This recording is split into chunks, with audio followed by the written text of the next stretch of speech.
পরিশ্রমী রাম আর জাদুর বাঁশি। এক দেশে ছিল এক ছোট্ট গ্রাম। সেই গ্রামে থাকত এক পরিশ্রমী ছেলে, নাম রাম। বয়স কম হলেও সে কাজে কারখানায় ছিল সবার আগে। কিন্তু গ্রামের দুষ্টু বাচ্চারা তাকে সবসময় নিয়ে হাসাহাসি করত। একদিন রাম বনের ভেতর কাঠ কুড়োতে গিয়ে অদ্ভুত এক পুরনো বাঁশি পেল। বাঁশিটি হাতে নিতেই ঝিলিক দিয়ে উঠল। রাম ভয় পেলেও বাড়ি নিয়ে এল। রাতে বাঁশিতে শীষ দিতেই ফুঁ, বাড়ির সব কাজ নিজে নিজে হয়ে যেতে লাগল।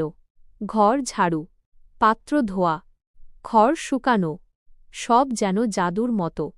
পরদিন গ্রামের লোকজন অবাক হয়ে দেখল, আরে রাম তো এখন আরও পরিশ্রমী, কেমন করে যে একা একা সব সামলায়। এদিকে দুষ্টু ছেলেরা রামের গোপন রহস্য জানতে উঠে পড়ে লাগল। তারা রাতে চুপি চুপি রামের বাড়ি থেকে জাদুর বাঁশি চুরি করে নিল। কিন্তু তারা জানত না, বাঁশির জাদু শুধু পরিশ্রমী হৃদয়ের মানুষের জন্য। তারা বাঁশিতে শীষ দিতেই ফুঁ, হাঁড়ি পাতিল তাদের পেছনে দৌড়াতে লাগল।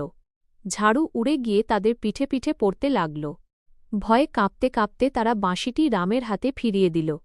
রাম হেসে বলল, জাদু নয়, আসল শক্তি পরিশ্রমেই। তারপর থেকে গ্রামের দুষ্টু ছেলেরাও পরিশ্রমী হয়ে গেল, আর পুরো গ্রামটা আনন্দে ভরে উঠল।